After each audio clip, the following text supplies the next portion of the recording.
모이기를 피하는 어떤 사람들과 같이 되지 말고 모이기에 힘쓰는 우리가 되기를 소망합니다. 두세 사람이 모인 그곳에 하나님이 임하십니다.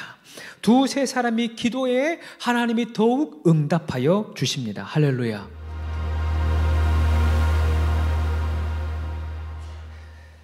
우리는 목요일 저녁 이스라엘 백성들의 여리고 전쟁을 묵상하고 있습니다. 하나님이 디자인하신 그 행렬, 그 안에는 영적인 승리의 비결이 담겨져 있었지요.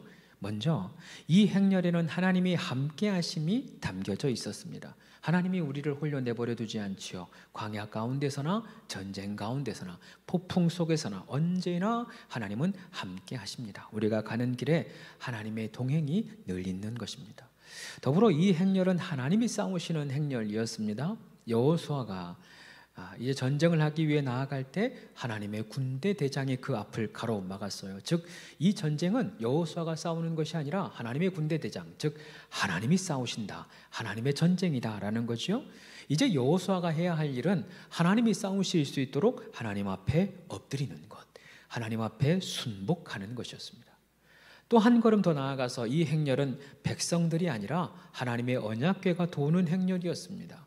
이 행렬의 목적이 백성들이 도는 데 있지 않고 여호와께서 도는 것이 목적이 있었다는 거예요. 백성이 멈추면 언약궤도 멈추듯이 우리의 기도가 멈추면 하나님의 역사도 멈출 수밖에 없다. 하나님이 기도를 통해 역사하시니 우리의 기도를 쉬지 말자, 우리가 지난주에 나누었습니다. 여러분은 언제 들어도 새롭지요? 언제 들어도 은혜가 되고 너무 감사해요. 할렐루야. 오늘도 그 백성들의 행진을 보면서 조금 더 깊은 샘물을 우리가 꺼내어 보려고 합니다. 오늘은 두 가지를 집중적으로 나누려고 해요. 오늘의 제목 이렇게 기도하세요. 세 번째 시간입니다. 합심하여 드리는 믿음의 기도. 합심하여 드리는 믿음의 기도입니다. 오늘 우리가 먼저 보게 될 여리고의 기도는 공동체의 기도, 공동체적인 기도였습니다. 하나님은 여리고 행렬에 모든 백성이 참여하게 해요. 여기 모든 백성이 함께 성을 들고 함께 침묵하고 함께 외치게 하는 것입니다. 누구 하나 빠질 수 없습니다. 누구 하나 소외되어서도 안 됩니다. 지금 백성이 이 기도를 통하여서 이 공동체, 이스라엘 백성을 하나 되게 하시는 것입니다. 여러분 생각해 보세요. 참 재미있는 것이 지금까지 이스라엘 백성들이 광야를 지나면서 늘 불순종했고 분열했습니다. 12명의 정탐꾼, 고단 12명이에요. 그런데 정탐하고 나서 둘로 분열이 됩니다. 모세가 시나센에서 언약궤를 만들고 있을 때에도 그 아래에서 아론은 우상을 만들어서 문제를 일으켰습니다. 고라는 아론의 아들들만 제사장이 된다는 것에 불만을 품고 다단과 아비람과 온과 250명의 지도자들과 함께 반역을 일으켜요. 여러분 이상하지 않아요? 모세와 같이 위대한 지도자가 있는데, 모세와 같이 탁월한 능력의 지도자가 있는데 그 안에서 백성들이 하나가 되지 않는 거예요.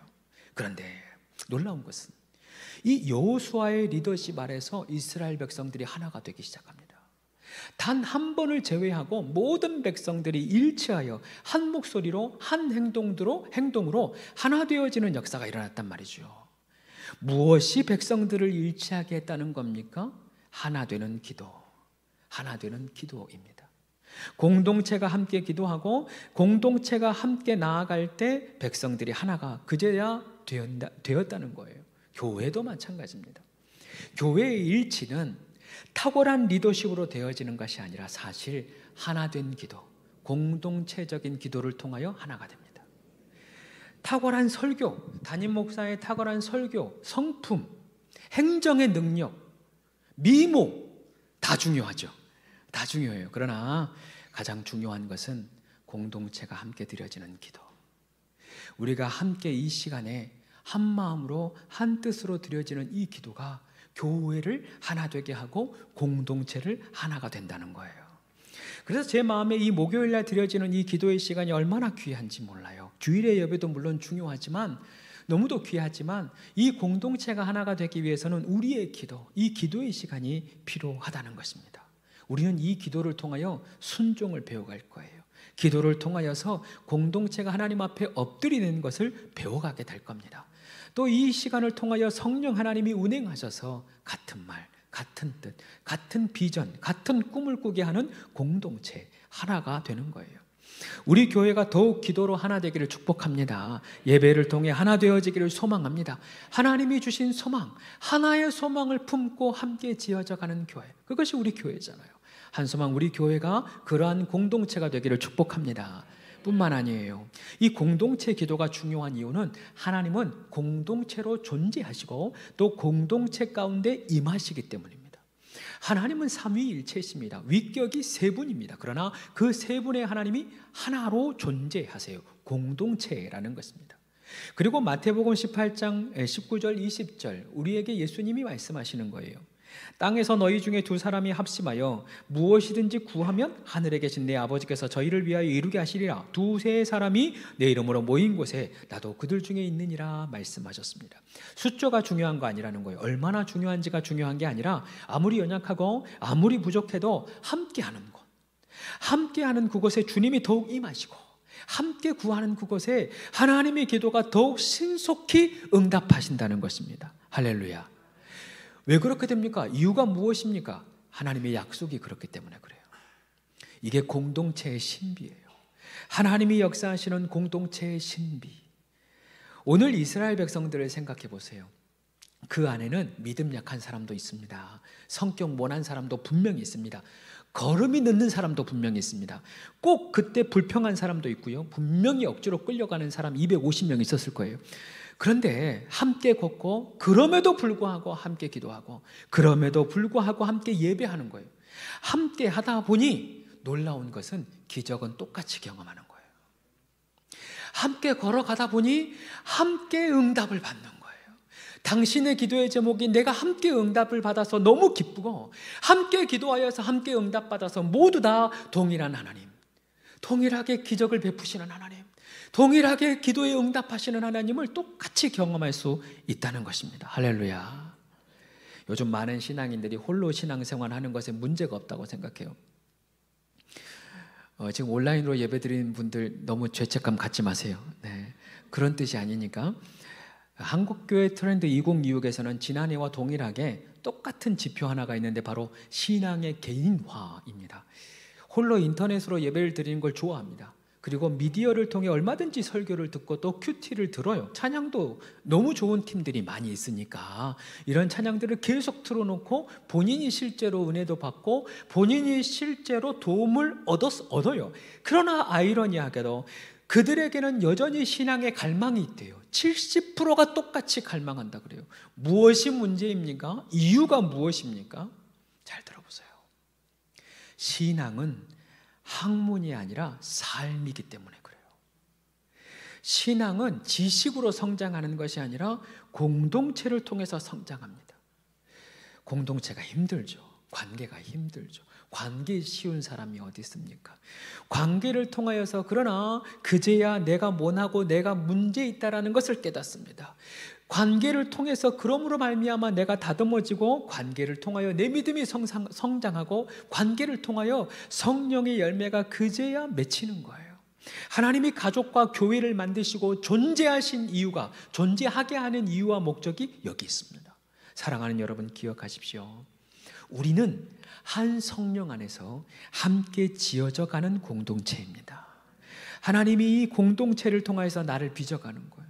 공동체를 통하여 함께 기도함으로 내 믿음이 성장하게 하는 것이고, 공동체를 통하여서 사랑해보라고 하는 것이고, 공동체를 통하여서 하나님을 경험하고 또한 하나님의 승리를 보게 하는 거예요. 그러니 사랑하는 여러분, 모이기를 피하는 어떤 사람들과 같이 되지 말고 모이기에 힘쓰는 우리가 되기를 소망합니다. 두세 사람이 모인 그곳에 하나님이 임하십니다. 두세 사람이 기도에 하나님이 더욱 응답하여 주십니다. 할렐루야. 이런 말씀을 준비했는데 오늘 많이 못 와가지고 제가 계속 불편해요. 마음이. 온라인으로 예배하는 분들을 대상으로 하는 게 아니니까 어떤 의미인지 아시니까 여러분 그 핵심을 취하세요. 함께 걷고 함께 기도하고 함께 살아가는 이 공동체, 이 공동체를 귀하게 여기시고 이 공동체로 말미암아 함께 지어져가는 우리 모두가 되기를 축복합니다. 한 걸음 더 나아가서 오늘 이스라엘의 행진은 믿음의 행진이었습니다. 오래된 말에 패는 칼보다 강하다라는 말이 있습니다. 이 말은 1839년 리슐리의 추기경이라고 하는 역사극이 있습니다. 애슐리 말고 리슐리의, 재밌을 줄 알았는데 잘 안 듣고 있나 봐요, 설교를. 리슐리의 추기경이라는 그 연극 대본 중에 대사였어요. 자신이 죽을 위기를 경험할 때 오히려 칼보다 펜이 더 강하다. 사실 원래 의미는 펜을 들고 있는 권력이 칼을 들고 있는 힘보다 크다라고 하는 의미였어요. 좀 부정적인 의미이긴 합니다. 그런데 이것이 시대를 거쳐오면서 대중의 말과 글이 물리적인 억압보다 더 힘이 세다, 그렇게 받아들여지고 있어요. 그러나 여전히 칼의 힘이 더 크게 작용되는 것도 맞는 것 같습니다. 그러나 성경은 칼보다, 창보다 더 힘 있는 것이 무엇인지 우리에게 알려줍니다. 먼저는 하나님의 이름이 칼보다 강해요. 소년 다윗이 골리앗과 싸울 때 이렇게 외치지요. 너는 칼과 창과 단창으로 내게 나아오거니와 나는 만군의 여호와의 이름 곧 내가 모욕하는 이스라엘 군대의 하나님의 이름으로 나아가노라. 하나님의 이름으로 나아가는 거예요. 결국 그 하나님의 이름으로 나아간 다윗이 골리앗을 이기는 것입니다. 다윗이 고백한 대로 하나님의 이름에는 능력이 있습니다. 신약 성경으로 넘어와 예수의 이름에는 그 모든 권세가 다 담겨져 있습니다. 그래서 예수의 이름으로 기도하면 응답을 얻고 예수의 이름으로 명하면 사단이 떠나가는 것입니다. 만군의 하나님의 이름, 예수의 이름의 능력을 우리 모두가 경험하기를 축복합니다. 한 걸음 더 나아가서 성경은 칼보다 강한 것이 믿음이라고 얘기해요. 히브리서 11장을 펼치면 믿음장, 수많은 믿음의 사람들이 어떻게 믿음으로 모든 것을 승리했는지 기록됩니다. 그들이 믿음으로 나라를 이기기도 하고 믿음으로 사자의 입을 막기도 하고 믿음으로 불의 세력을 막기도 하고 믿음으로 칼날을 꺾기도 하고 이방 사람들의 진을 물리치기도 한다라고 쓰고 있습니다. 이처럼 히브리서는 성경의 역사, 특별히 구약의 역사가 믿음의 역사이다라고 해석하고 있는 거예요. 칼로 싸우는 것 아니다, 창으로 싸우는 것이 아니다, 힘으로 싸우는 것 아니고 능력으로 싸우는 것 아니고 오직 만군의 여호와의 이름을 믿는 믿음, 하나님을 믿는 믿음으로 승리한다라고 이야기하는 거예요.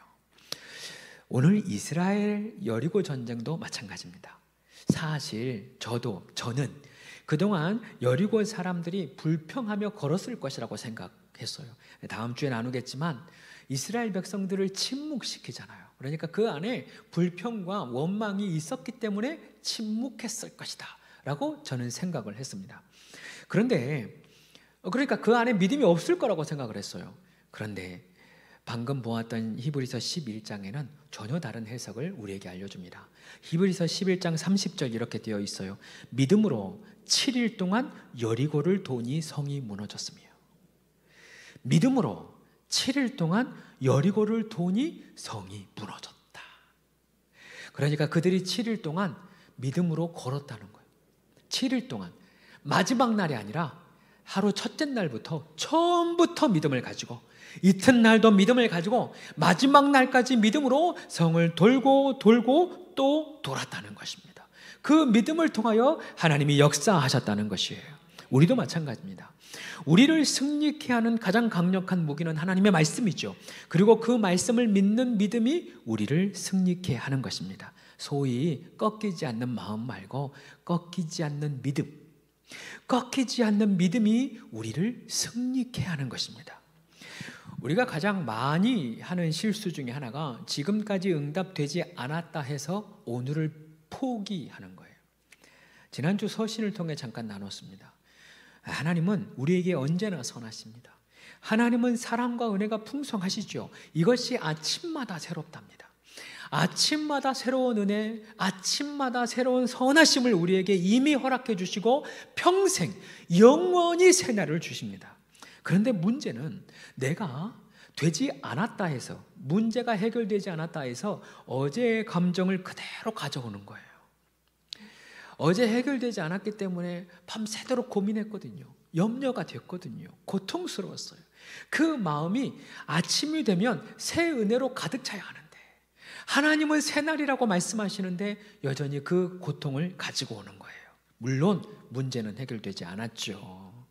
문제는 여전히 있지요. 그러나 그날은 새날이고 그날은 믿음으로 살아가야 한다는 날이, 그것이 성경의 말씀인 거예요. 여리고성을 보세요.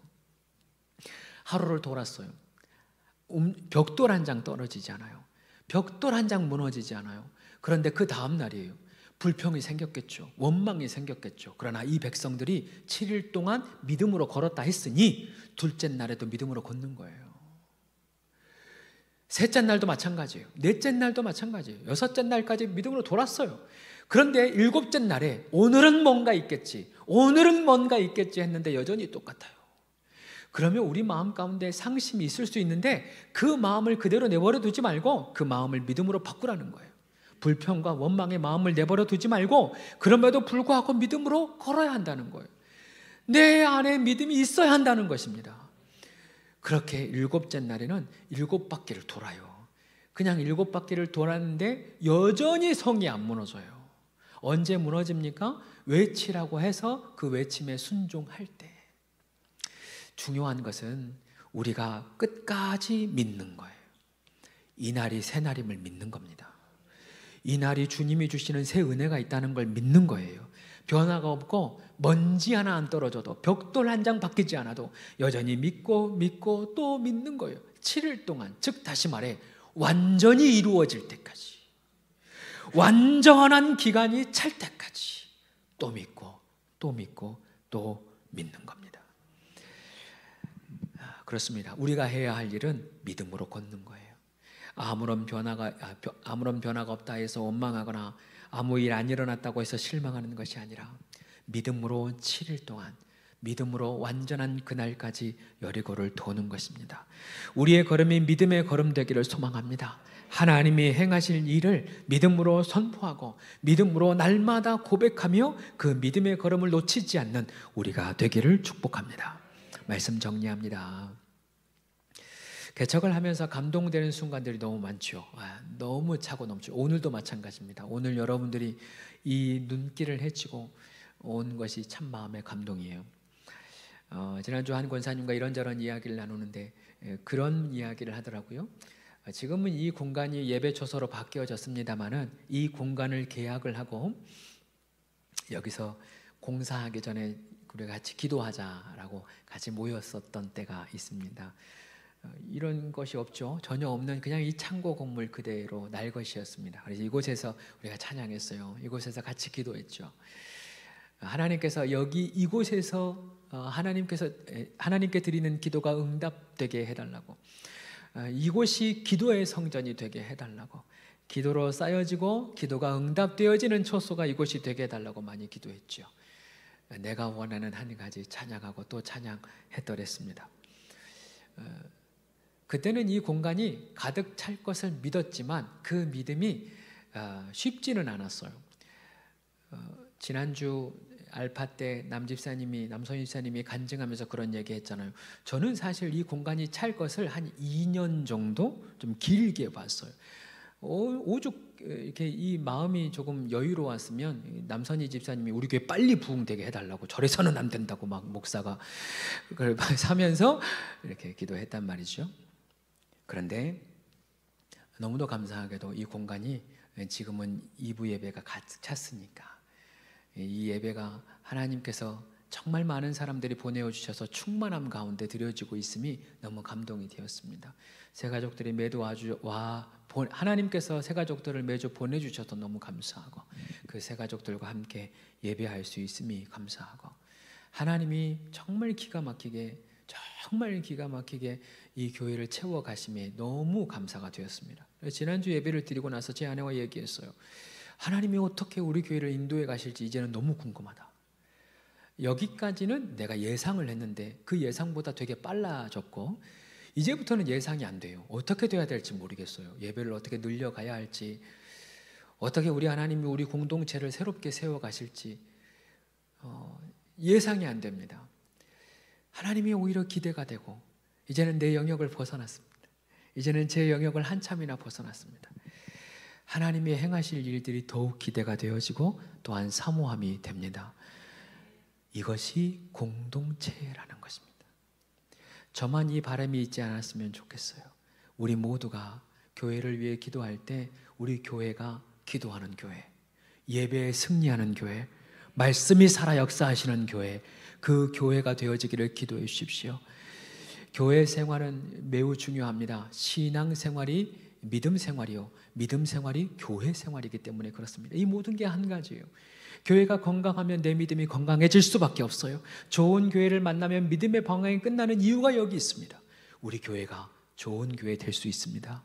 우리가 함께 기도할 때 우리의 기도를 통하여 하나님이 기뻐하시는, 주님이 머리 되시고 이 교회가 함께 주님의 몸된 교회가 되어질 줄로 믿습니다. 무엇보다 믿음의 기도를 함께 하는 거예요. 여기에서 믿음의 기도를 함께 열심으로 하는 거예요. 그러면 하나님께서 분명히 응답을 주십니다. 응답이 속히 오게 하실 것입니다. 낙심하지 말고 함께 기도합시다. 실망하지 말고 함께 믿음으로 걸어가십시다. 여러분의 기도 곳곳에서 응답이 될 거예요. 또 이미 그 응답을 보고 있습니다. 이미 그 응답을 경험했습니다. 이 응답이 앞으로도 계속 될 것입니다. 공동체의 기도를 통하여 하나님의 크신 역사를 더 많이 경험하는 우리가 되기를 축복합니다.